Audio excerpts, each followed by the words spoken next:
Welcome back sa aking YouTube channel. Para sa mga first time lang po na manood, please click mo na yung Jeremy's TV Manila. Anyway guys, wala nang bayad, libre lang. Tulong mo na lang din sa kapwa mo. Alright, thank you very much po. Sa topic natin po today's video o reflection, nag-iisa ka ba sa buhay?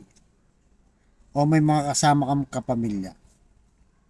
So ang pag-aaralan natin ngayon ay hango kay Haring Solomon na pagkatapos niyang makamtan ng lahat ng bagay dito sa mundo, di ba?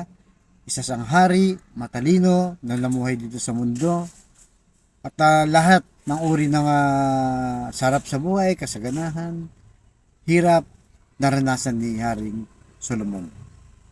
Kaya kapag wala kang kasama, di ba? Ang sabi ni Haring Solomon, malungkot pag ikaw ay nag-iisa lang sa buhay. Wala kang kadamay, di ba? It's either na wala kang asawa, wala kang anak, o minsan wala kang kapatid, baka may edad na, di ba? Ikaw na lang yung natira sa magkakapatid dahil yung iba nawala na sa mundong ito. Yung mga bagay na mag-isa ka na lang, marami sa atin yung ganun. Kaya nga, nagkwento itong si Haring Solomon na isang bilyonaryong tao nung kapanahunan nila na mag-isa lang sa buhay. Trabaho daw siya ng trabaho. Tapos hindi niya maiwan ng trabaho at yung mga kayamanang naipon niya, wala namang magmamana kung sakaling siya'y mamamatay. Di ba? Ang sabi niya, napakahirap mag-enjoy kasi hindi nga maiwan yung trabaho. So, ibig sabihin, trabaho lang ng trabaho. Kahit na hindi na siya nag-enjoy sa buhay dahil ganun na lang kanyang kinalakihan.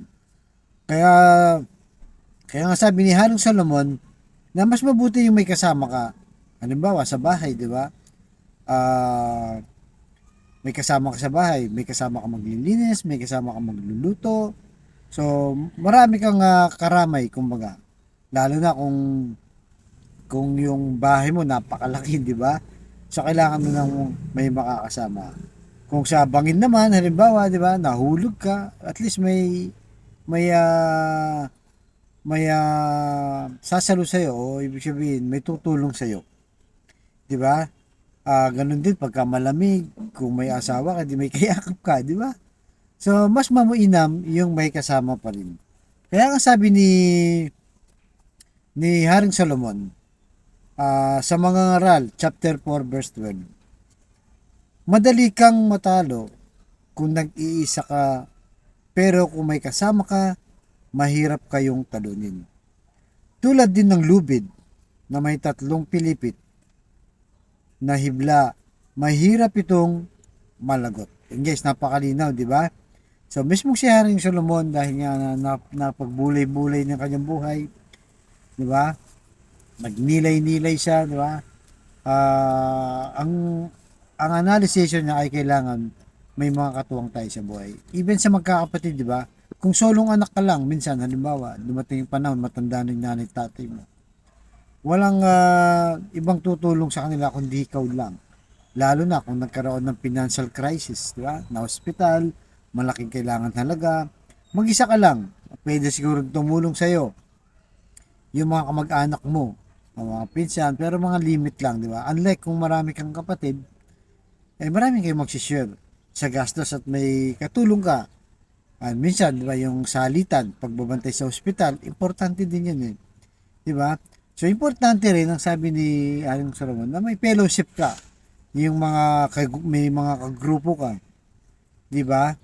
Na sa simbahan, sa eskwelahan, o sa trabaho. Pero yung grupo nyo, kailangan yung maayos, di ba? Hindi yung grupo ng mga masasama.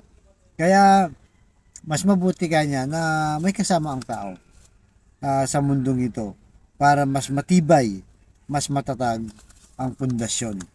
Kasi nga naman pag maraming pwedeng tutulong, sama-sama at malakas ang puwersa. Kaya kumbaga sa kasabihan, no man is an island. Hindi lang tayo nabubuhay para sa ating sarili. Kailangan natin yung ating neighbor. Pag sinabi mong neighbor, kapatid, magulang, kapitbahay, lahat na kapwa-tao. Kaya wag tayong maging makasarili guys dahil kailangan nating mabuhay sa mundo ng kasama yung lahat ng ating kapwa-tao. Kaya kung ikaw nanonood sa aking vlog na may matinding karamdaman, problema sa kalusugan, problema rin sa pamilya at problema sa pinansyal. Sabayan mo ako sa napakasimpleng dasal. Kung ikay maniwala at magtiwala, ay tsak yun ipagkakaloob ng ating Panginoong Yesus sa tamang panahon. So tayo manalangin. Lord, i-bless niyo po ang kapatid namin nanonood sa aking vlog na may matinding karamdaman. Stage 4 cancer na, Lord. Tinaningan na siya ng doktor.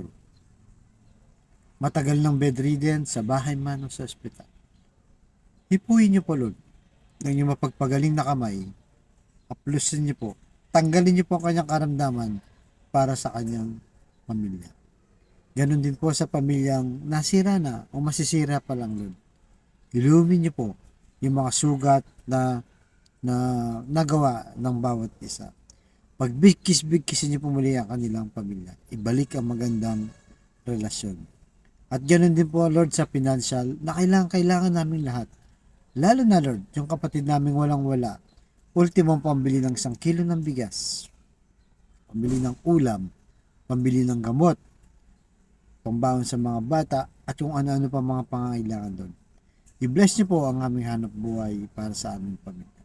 Kaya humihingi po kami ng kapatawaran sa aming mga nagawang kakulangan at kasalanan. Gawin niyo po kami mabuting tao at daluyan ng inyong pagpapala. So ang lahat ng ito, Lord, hinihingi po namin sa matamis na pangalan ng ating Panginoong Yesus. Amen and Amen. To God all be the glory. Sa ngalan ng Ama, ng Anak, ng Jesus Espiritu Santo. Amen. Thank you very much po.